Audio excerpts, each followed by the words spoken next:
Lens podcast with me, Alex Allegra. And Katie V. Yes, so we are going to do production because this is like our second part, I guess, of producer production stuff. Yes. It'll be a multiple part thing because there's a lot. I mean, you could watch 50 gazillion videos on how to produce things. I had like a disclaimer for like that I wrote for starting about how like we're gonna try and cover the very basics of production because there's just like so many little details that go into the skill, which is why there's like whole degrees dedicated to production. But we want to just give like the very basics to help someone get started if you're someone who's just trying to learn and try and produce for themselves or others if that's something you want to do.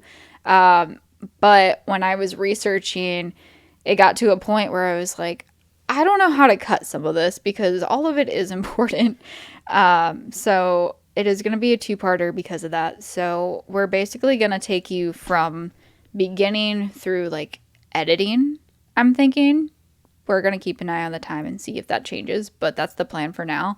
And then mixing and mastering will be like a part 2. So we'll do that in a couple weeks because I think we'll break it up a little bit because it is information heavy, so that way we're not like coming at you with a lot of information back to back. So producing for me is like such a 10,000 hours type thing, and for me it's just like hard to start it. Like I hear everything up in my head, right? But, like that transformation to put it like, because I'm also not like the most skilled person at like piano or guitar or anything like that, so like it takes practice for me, whereas like, you know, figuring out how to like get it out of your head into a tangible form. And then it's just one of the more harder things, and I feel like my ADHD like goes crazy every time I sit down to try to start it, because then I'm always like, oh, that sounds cool, and then I start writing a completely different song than the one I sat down to like try to actually like do, and then I'm like, ooh, that's a cool beat. Oh, I could write something over top of this beat. And so then I'm like doing other things, and so it's a really tough, or I just have that like it's like the ADHD paralyzing, like you have so much to do. Decision paralysis. Yes, it's decision paralysis for me of like, okay, I just don't even know how to like start it. Like I don't know what to do, so I just won't do anything.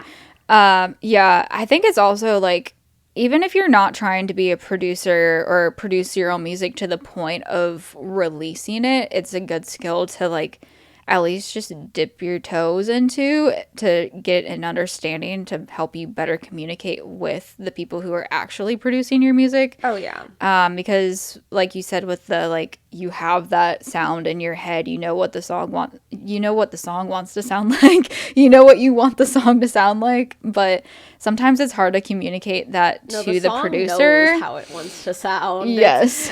It's in there and you just gotta get it out of it. Yeah.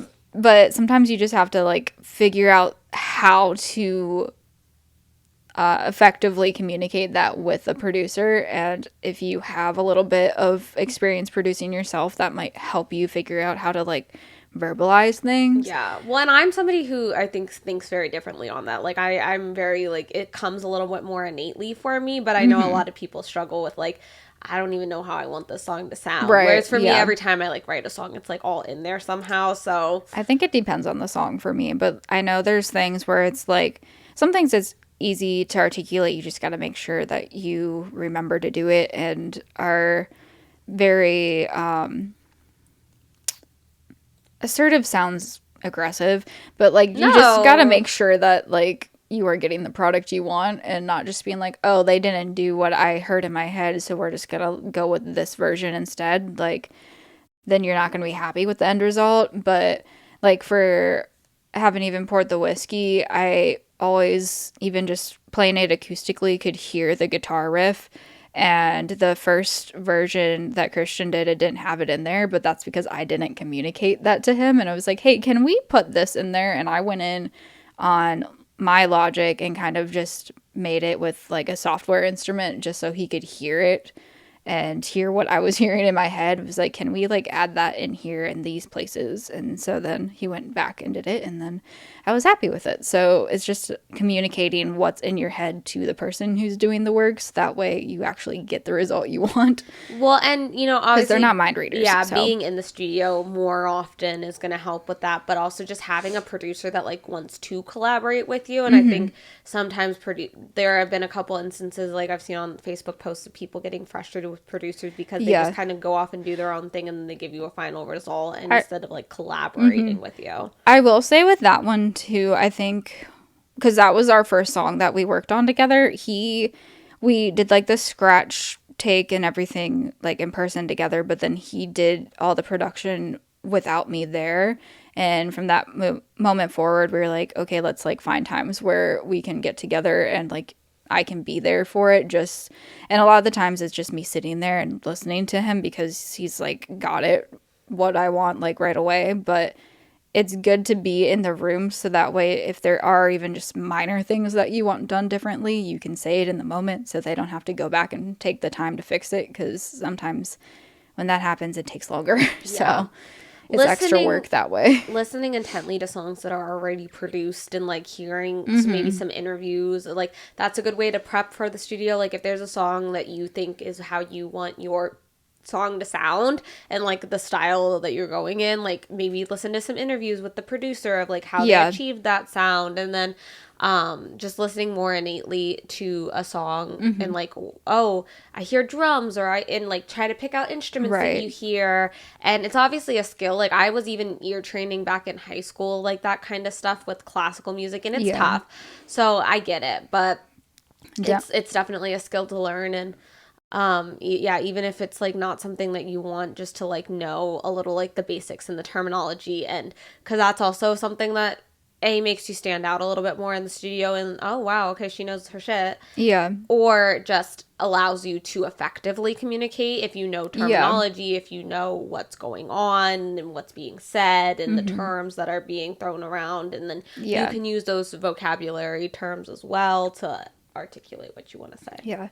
In demo production class, we had an assignment where we had to listen to a song and like write out every single thing we hear in it. So I basically just did it from like drums up and wrote details of everything in the song, and that really makes you listen to all the individual parts instead of just the whole product. And that's something you kind of have to learn how to do when you're doing production, because you're the one creating all the different things that add up to be a whole song. But yeah, I remember that being like, I don't remember how many songs we were required to do originally, and someone stayed after class. It was like, listen, no one has time for that much, and like talked him out of doing that and had us just do one song each because it was just gonna be way too much. Oh my god. Like everyone was stressed. And he's like, the whole class is like, what are we gonna do, because of how like many points it would be for the class. And so he basically was like, hey, here's what's going on with everybody, like, can we make it shorter? And he listened, so that was nice.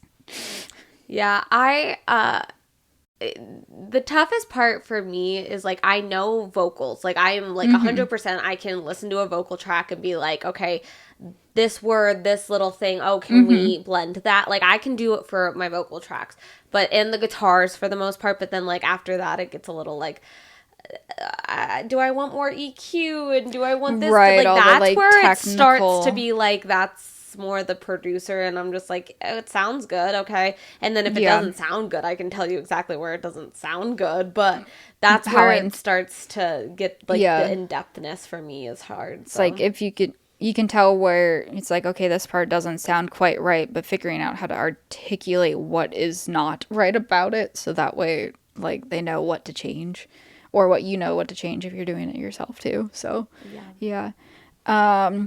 But yeah, let's dive in. I have a lot of different sources that I used for this. So some of this is like copy and pasted from sources, but just like the definition for music production is the process of developing, creating, and refining recorded music for public presentation. And it can refer to the entire life cycle of the piece of music, from songwriting and composition to recording and sound design to mixing and mastering. So It's all encompassing of the entire, from birth to Birth of the song. birth to presentation to the public, I guess. Despite the broad definition, Not even just birth. Well, no, I was gonna say something. Never mind. I was gonna say from from conception, conception. from the spark of the little idea in your head that becomes a song. That wiggles its way down through your mouth and out into. No. Weird with the That was analogy. weird. I'm so Let's sorry. stop that. Okay. Despite the broad definition, every workflow in modern music production has one thing in common: digital tools. Thanks to today's technology, music production is more accessible than ever before. Which is, I guess, part of the reason why we're doing a whole episode of like taking you through the steps, is because it is possible for you as someone who, even if you don't have any type of prior knowledge, you can learn how to do this. It will take time and effort, obviously, but it is possible I mean, I to learn literally by yourself. got a Mac computer so I could have GarageBand on it so that I could Yeah. start doing this like way Yeah. back in high school. So Yeah, I was told get a Mac because that was the best brand as far as laptops go if you want to do music creation. So that's why I got one as well. So to start off, what do you need to do production? You need software and equipment. So to start off, you only need like a few different things. So the software and then a couple pieces of equipment. And once you kind of start getting a handle on things, you can start investing more money if you wish into more and more equipment. Obviously, when you think of like major studios, they have lots of different fun tools and stuff that they use in production. But to start, you just need a computer, laptop, a digital audio workstation, which is usually known as DAW. We have a whole class at Belmont that. Did you take DAW?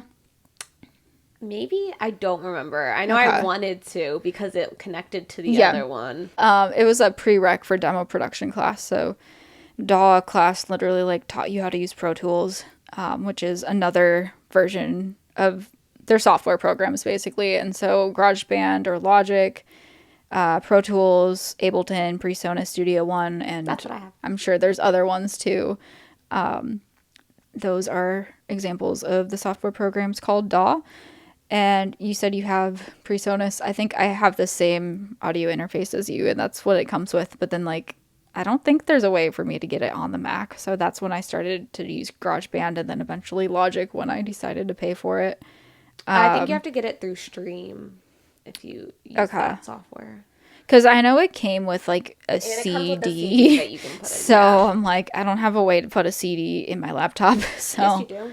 well, Use mine. an external hard or external CD drive, yeah. But yeah. Anyways, other than the software, you need either a pair of headphones and or a studio monitors. Honestly, I think you can just start off with headphones, but it is good to eventually get the studio monitors, so that way you're not constantly having them in your ears. I think that's like a ear safety thing too, of like, Well, it also, every different version of you listening to the song is a different experience. So, like, Yeah. a headphone, a speaker, your car speakers, like, once you have a song mastered, Right. it's, like, a good thing to, like, go and take it into different places to make sure it Check all it. sounds good. Yeah. So, you'll need a microphone and an audio interface, which I just mentioned. That's like the device that converts those audio signals into the digital recordings, and so you can record. it's one of these. So it's one of those. It's used to record the vocals, guitar, other instruments, and there's like different ones with different numbers of inputs, so it's going to depend on what you are doing and how many inputs you're going to want.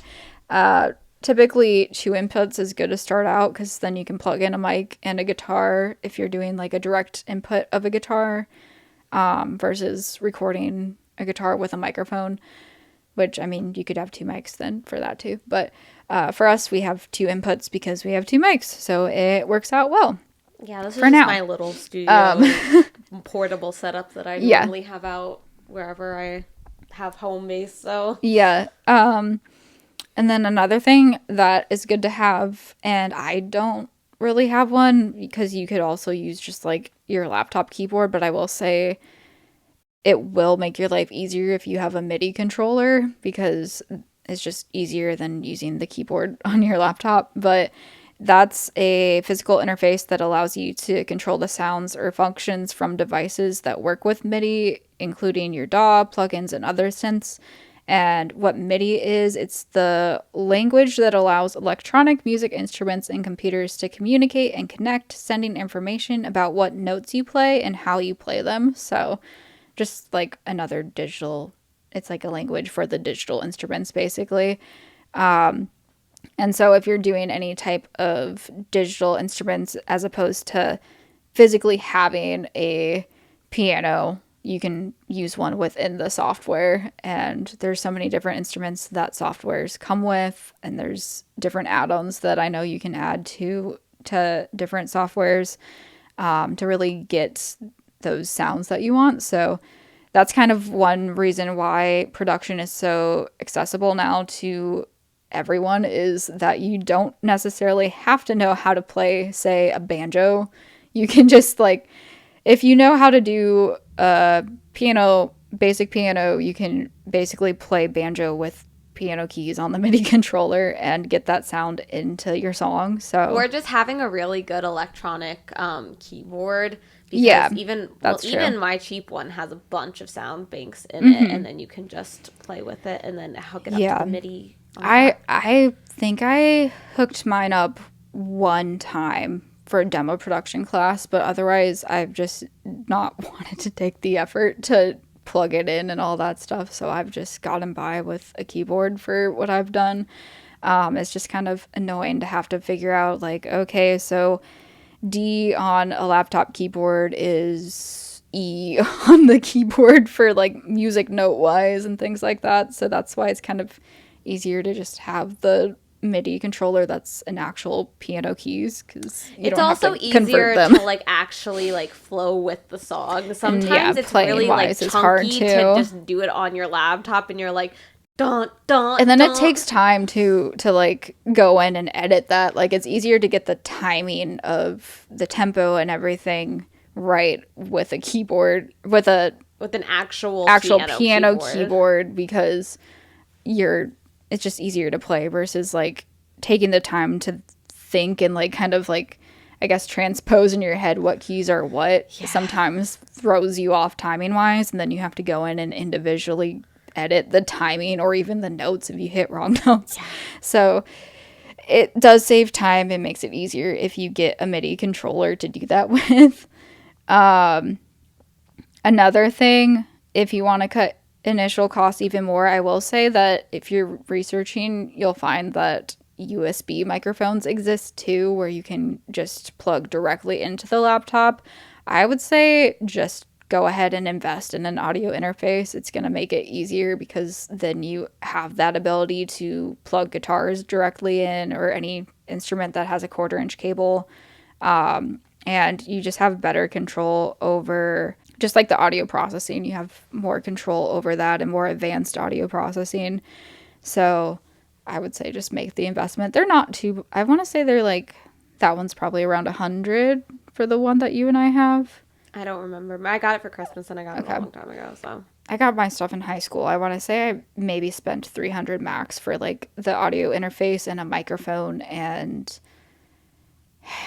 I don't know what else I bought, but also getting things secondhand. My dad got a lot of studio equipment for me on Facebook Marketplace, or like he'd be at like Guitar Center, and this guy's like trying to sell all this secondhand equipment, and it's like it just sometimes it still really works really well to like he's just like, I'm moving and I don't want to move all this stuff with me, so here you go. As long as it works fine and there's not any major issues with it, like there's no reason to not get secondhand stuff if you're trying to help with your budget and not spend as much money. Or even stores like Guitar Center or like a local guitar shop, they'll buy things, and then at least then it has some quality control through it, because they'll test everything for you. Yeah. So once you get all the equipment, then you want to get it set up in your little home studio setup. So there's some general considerations with that. If you are starting with having monitors, or whenever you decide to, I guess, upgrade to monitors, Monitor placement is important, and you want to position them to where, like, wherever you're going to sit most of the time in the studio, you want to have a good balance of sound. So that way, when you're mixing the different tracks and panning them right and left, that you're still getting that accurate sound. Because say you're sitting closer to the left monitor than the right, there might be something that's panned to the right that you're like, oh, that I can't hear that as well. I need to turn it up. But really, it's just that you don't have that balance when you're listening, and then you turn it up, and then it's like too loud in the actual stereo mix when you like actually bounce out the track at the end. So monitor placement is important to get like an accurate sound when you're listening back to your stuff. Mic placement is also important to get quality recordings of your vocals or instruments.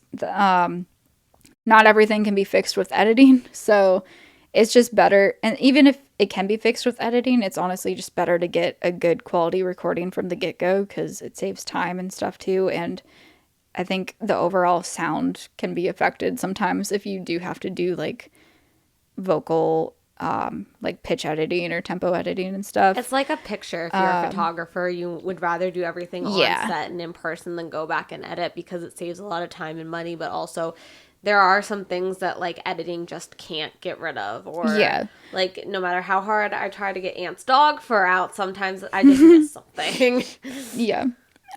So the acoustics of the room is going to affect that sound. And once you start investing more, you could get like the sound absorbing stuff that you can put on the walls or ceilings, things like that. But to just start out, there's some different ways that you can just like dampen the reflections that are happening with the hard surfaces in the room you're in. So you can use a closet and help with like the clothes help absorb the sound. I've tried that before. It's been interesting sitting in a closet just like surrounded by your clothes. You can also use a mattress or mattresses if you want to like build a little studio with that. I've done it with just one before in high school. I would do that. The room that I had was like, there was a bunk bed in that room, but it was just like a music room because both my siblings were like out by that time of that room. And so I would put the mattress up against the bunk bed and then have that as a source. And for that, you like position it behind the singer's head. So you'll just stand in front of it with the mic in front of you, and you're like in between the mic and the mattress. So that's another free way. Girlies, you will know what I mean. I think it was when they were recording Best Song Ever in their documentary movie. They like would take the hotel mattresses and make a little studio out of it. Okay. Cool. I also read that you could use blankets and you make a little like it's like a little blanket fort vocal booth, but you might have to get PVC pipes for that, or you have to have some way to like obviously make the little fort. So it might cost a little bit of money there if you have to buy PVC pipes, but I would imagine depending how you want it set up, because if you want to stand, it might be hard to get like tall enough things to like. Well, my dad like stapled like chairs or something might work. Weighted packing blankets, and he just kind of stapled them to like the walls and stuff. Yeah. I think that's essentially what is on the walls of the vocal booth at Christian's is packing blankets. Yeah. But yeah, those are some ways to kind of make a vocal booth to help with the acoustic situation. And then next consideration would be setting the levels when you're recording, because this also affects the sound quality like the mic placement does. Too low of a signal can mean lots of background hiss and noise, but too high could lead to pops and crackles, aka clipping. You want to keep your input signal peak between negative 12 dB and negative 6 dB to provide the best signal to noise ratio and assure your core signal has enough room to stay out of clipping range. And start from the beginning of like starting with your audio interface or a preamp if you're using one, which gets into more technical stuff. I was going to say, you're going to need to break that down a little bit more. Yeah. But like when you're adjusting them, you want to start with where the sound is coming in. So start with the audio interface because that's the first place the sound is going. So the little blue box, adjust those. The little box is where you adjust it first, and then you're working your way back to the DAW input. So like adjust on the box first, and then if needed, you can adjust on the laptop in the software as well. But the way that I read to do it is basically to push that input source signal. So, like, turn it up until it shows that it's clipping, and then back off the input about 6 dB. And then just make sure that the levels aren't clipping at the loudest points of whatever you're playing. And that should be a good range of signal input to where it shouldn't clip and have like a good quality sound of where it's not too loud but also not too quiet. And what is clip for? That's... Clipping, I think I said it's like the pops and crackles. And you can also see in the DAW system, like it will go yellow first and then red. And I think sometimes, at least with Logic, I don't know if it's the same in GarageBand, because Logic and GarageBand are the same. It's just that Logic is the paid version of GarageBand. But I don't know if it's like the same in Pro Tools and stuff. I've noticed on the different inputs, it will like keep a red line after it clips once, just to like let you know that it did clip at some point. But as the inputs, like as you're speaking or singing or whatever, you'll see the level going up and down of, it should be green the whole time, but if it goes red, that means it's clipping. Okay. I thought you had a teacher that told us that, or maybe I did, that it should stay in like the yellow range the whole time, and that was like yellow is like on the verge of clipping, so that's why I was always confused. It's like that doesn't sound, I think yellow, I mean, that's kind of traffic lights of like yellow is like the warning of like, hey, it is gonna turn red soon, so you want to stay in the green. I don't know where I got that. I swear to God that you had said that. No, this is like the most basic step with it. Obviously there's like more detailed things when you're setting the levels that we're not going to get into with this. I know you mentioned like EQ and stuff, like I think that's a more detailed, heavier topic, so we're not going to talk about like compressors and gain any EQ with this, just to like get through basic stuff. So that's kind of more like the nitty-gritty things. You can look up so many videos on the specific, each thing, like each tool within one of these DAW programs with EQ, compression, all that stuff. It all has like an hour-long video attached to it online somewhere that will go into every little thing of what each twist of a knob does. Like, this is very much just like a, hey, do you want to start somewhere? Here you go, kind of an information session. Right. And I'm realizing, I think the order that this is in is because that's just the order I researched, but we're going to say that this you should do before setting levels is setting up the session in your DAW. So that's like just setting up the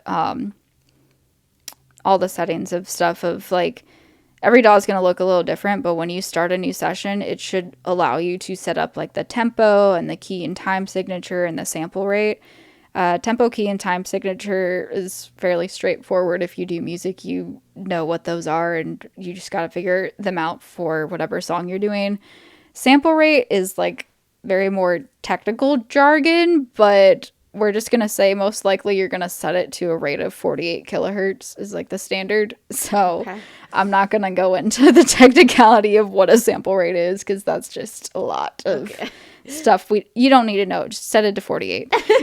Unless told otherwise from like, if you do research that says not, or to, for like a unique situation where it's different.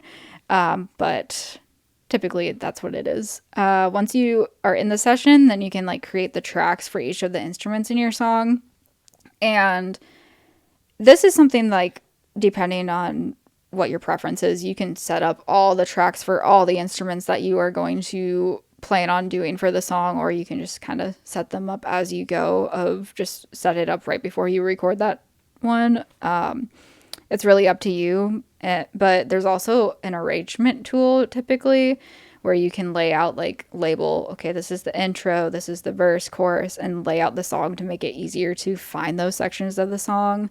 And there's like color coding and stuff too for the track. So there's a lot of tools that you can do to set up your session to make it just easier to navigate and find stuff, especially really just the OCD in you. Like, okay, if I look at the top where all like the time signature, like Right. measure wise, that's what like the top of like your right underneath the big gray bar of like your controls. There's like a little thin strip, and it'll have like in you. That's where you it's 1, 2, 3, 4, which are your measures. Yeah. And then on the left hand side here normally is where like you have each individual like your vocals and your guitar and your bass and all of that stuff to go along with it. Yeah. And then you can color code all of those. But you can color code and make it just easier to find stuff and like organize stuff of like, okay, if you need to go back after you've recorded tracks or whatever, and like, okay, I want to say copy the guitar from the intro and like let's paste it after the chorus,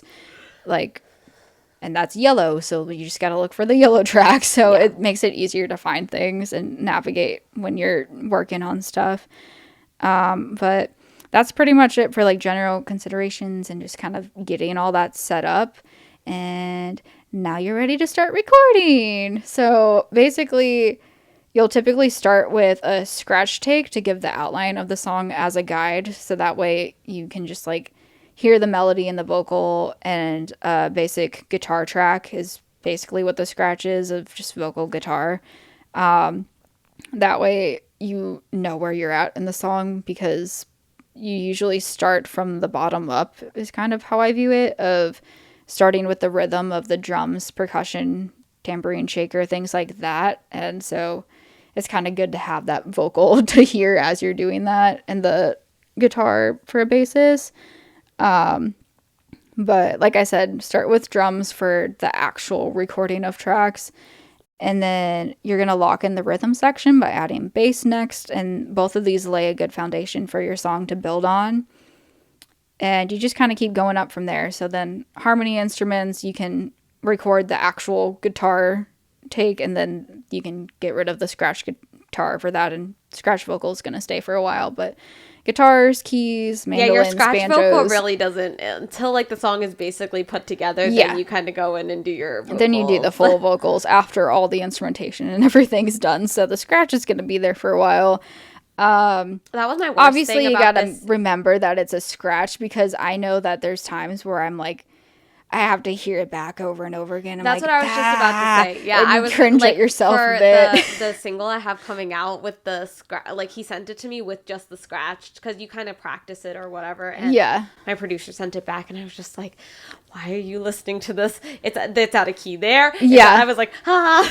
Yeah, because there's like been times where like I've had to do a scratch and been like sick, so I'm like, okay, I know that sounds bad, but like, I'm like, you how just want to get the basis. So I'm just like, how do you want to listen to? I'm like screaming internally the second I hit a bad note, and you're like, okay, good. And I'm like, no. I know this is not it, but like, I would like you to hear some quality. Like, yeah. But yeah, you just gotta have that scratch there so you can like have the basics to know what to do. But like, it's not necessarily the most fun to listen to. No. You just got to remember, hey, we are going to go in and get quality vocals after all the rest of the production is figured out. Yeah. But yeah, basically the harmony instruments of anything that's like chord based and things like that. And then once those are down, then you get into the melody or the lead parts of like, if you have a lead guitar parts, fiddle, any type of melodic lead instrumentation, like solos and things like that will go next, because that's kind of like what am I trying to say? Like the vocals of the instruments, of the stand-up parts of the instruments. They're extra hooks. They're extra, because more of the hook parts, of the hooks, instruments. because hooks are found in the instrumentation just as much as they are in the melodies of the lyrics and stuff. So yeah, and then at that point, you kind of make sure that everything is good. Everything is what you want it to be, of all the instrumentation and production. And that's then when you can go back and you can say bye to that scratch vocal and put down actual good quality vocals that will be the final vocals. And then the last thing that you would do before like mixing or editing, mixing, mastering would be the BGVs as well. So then when you're doing all of this for each instrument, you want to get multiple takes of each part so that way you can go through and choose the best take when you're editing later, because surprise, we don't like, I know when music first started getting recorded, it was like a one take situation. You had to get it perfect in one shot.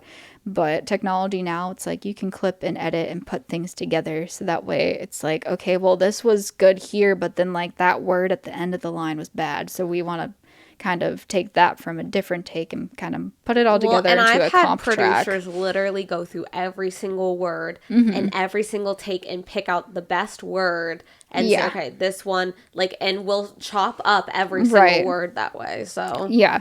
So if you didn't know, now you know. Because there's really no room for mistakes when you're putting it onto a thing like that. I mean, like, in mistakes, I mean, like, that aren't intentionally there, that don't draw any emotion, that are just, like, very obviously, like, not what you meant to do in the take. So, like, sometimes people will keep in little voice breaks and stuff, like, when they get really emotional in a song. Like, there is room to be a human, and you're not being a robot, but, like, in this day and age, it's very much like a polished. You don't want it to sound robotic, but it will sound natural based off of like if you edit it properly and stuff. But this way you're not spending the time and money in the studio to get a perfect take that's like all the way through top to bottom perfect, just one shot at it. Because that just, if you're like in a studio that's like you're paying by the hour to be in that studio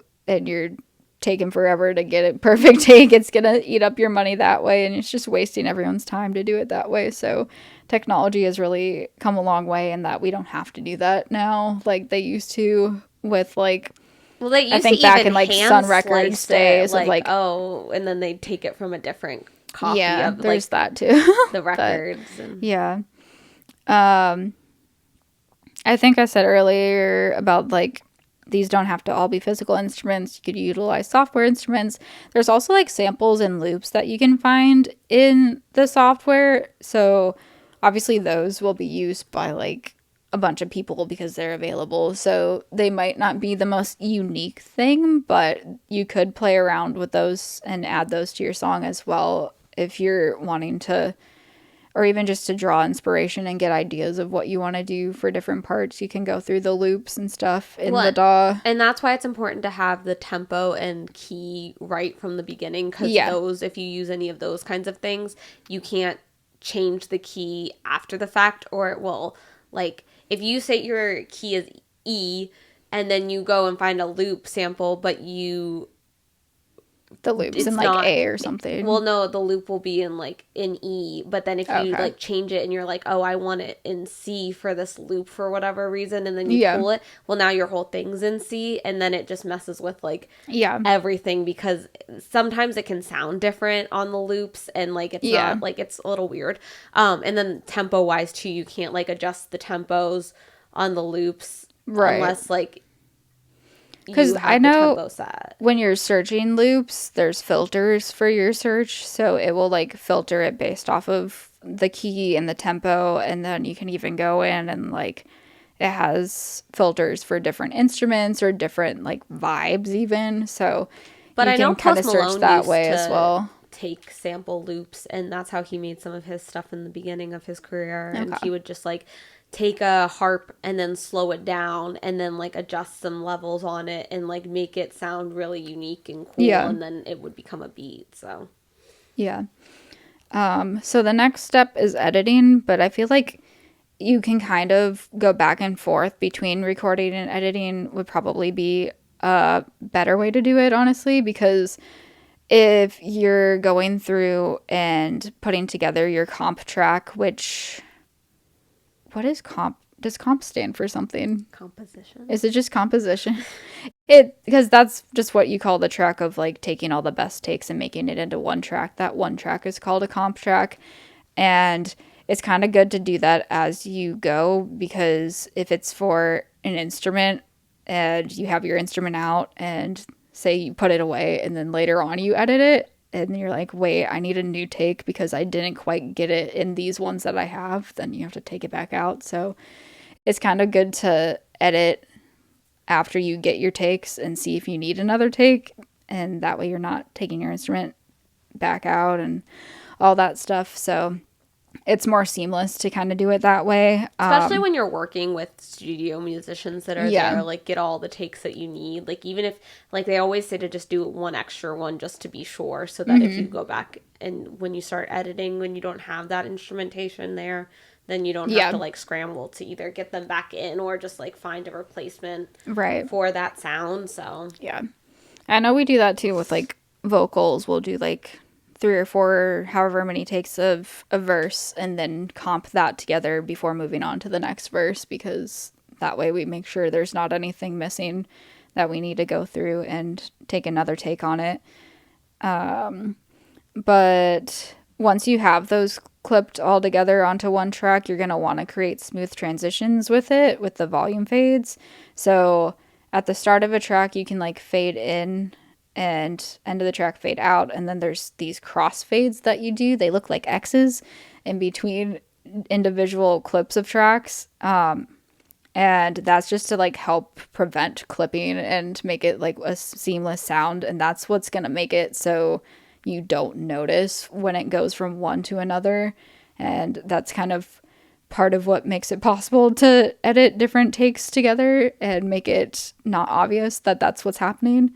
So those are important to do. Because you don't notice how many like weird vocal inflections you have like each time you sing something until you hear it like that. Like maybe you were just a little bit brighter or a little bit more forward in your sound one take, and then one you were further away from the mic and it sounded a little more distant, and then the next time, like the subtlest little changes that you don't even know that you're doing like make a track sound so different from the next. So that's kind of just like, that's all I put, honestly, for editing, was like the very basics of doing that, because like I said, I didn't want to like get into too much of the nitty gritty of doing the individual edits with the EQs and the things like that. So that's kind of where I have it for part 1, but I think we're like pretty good on timing. So that is, did you have any other thoughts before we? No, I've kind of intermixed.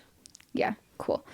So that is it for our part 1. We took you all the way through editing, and part 2, which will be out in a couple weeks, will be the mixing and the mastering, because the mixing is quite a lot of details, and that's the point where I was like, okay, we need to actually put these into 2, because I didn't know how to cut stuff for mixing, because there's just a lot of important things that you need to know. So if you have any thoughts, any questions about production, or any knowledge that you want to share, that like something we said that you're like, hey, actually this, or like expanding upon what you said, stuff like that, let's have a conversation.